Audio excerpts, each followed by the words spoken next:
The spaghetti was still sliding down the side of my face when his laugh cut through the air. It wasn't the laugh of someone joking, it was the laugh of someone certain I wouldn't do anything. He was wrong. My hand connected with his jaw before the heat of the noodles had even left my scalp. His chair clattered, his drink spilled, his body crumpled. And then, silence. Not outrage at what he'd done, not sympathy for me, just eyes, watching me like I was the problem, even hers. Later, in the kitchen, she whispered like she was embarrassed to be near me. "You should take every insult and apologize. For us. For us." I stared at her for 3 seconds too long, enough to feel the weight of every lie she'd ever told pressing behind her teeth. Then I walked upstairs, packed a bag, and bought a one-way ticket to Hawaii. 5 minutes later, 78 messages. Missed calls stacked on top of missed calls. The first one from her. The second from her mother. By the time I reached the 23rd, I saw the first one that mattered. My neighbor, 3 words, "You need to know." Her messages said nothing, just "call me." Her brother's voice was in the background of one. He was laughing again. But my neighbor's text came with a photo. Grainy, taken at night. My wife's car in a driveway I didn't recognize. A man at the door, shirtless, leaning in to kiss her. I zoomed in.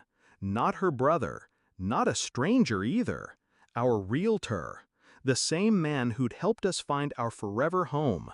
The same man she'd insisted on texting late at night because he works weird hours. I didn't let anger take me. I let calculation take me. Because something about her reaction earlier, about defending her brother like that, felt practiced, reflexive, like she'd been protecting him from more than embarrassment.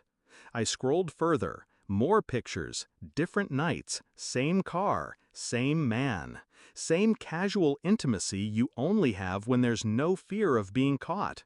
And I understood something in that moment. I hadn't been married for the past year. I'd been managed. I didn't confront her. Confrontations tip people off, and when you tip someone off, they start erasing things. Instead, I played the role. I answered her calls in a voice soft enough to pass for regret. I said I just needed time. I asked her to send me photos of the dog. While she did, I pulled phone records. Patterns emerged, calls to the realtor during the hours she told me she was visiting her mother. Messages deleted in blocks, not singles. Then I checked the joint account, transfers, small ones, to a personal account she'd never mentioned. Payments for hotels in our city. I found a private investigator 2 islands over. Told him I needed footage, timestamps, verification. He didn't ask why. Professionals never do. The next 48 hours were quiet enough to almost feel normal. She texted about missing me, about working on us. I kept thinking about that family reunion, about the way her brother smiled when she told me to apologize, like he already knew how much I'd be willing to swallow. The email came at 3:14 a.m., 3 attachments. The first, photos of her and the realtor entering a hotel room at 11:23 p.m. The second, her leaving alone at 6:04 a.m., wearing different clothes. The third, her brother, same night, same hotel, 30 minutes earlier. I looked at the timestamps again. The PI had labeled them, room 512, room 514, next door. They'd been in the same place, the same night. Her story about helping her brother move replayed in my mind. The gaps in time, the sudden silence. It wasn't just infidelity, it was something worse, something tangled, manipulative, designed to keep me humiliated and compliant. When I finally called her, my voice was steady. "We need to talk, in person." She looked relieved when she saw me. That's what struck me first. Relieved. Like I'd come back to apologize. I set the envelope on the table, didn't sit, didn't touch her. She opened it, one photo at a time, her hands trembling just enough to betray her.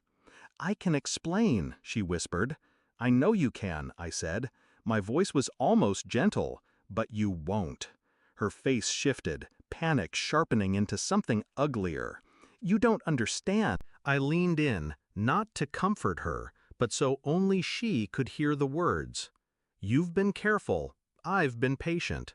The difference is, my patience runs out. Yours doesn't matter anymore.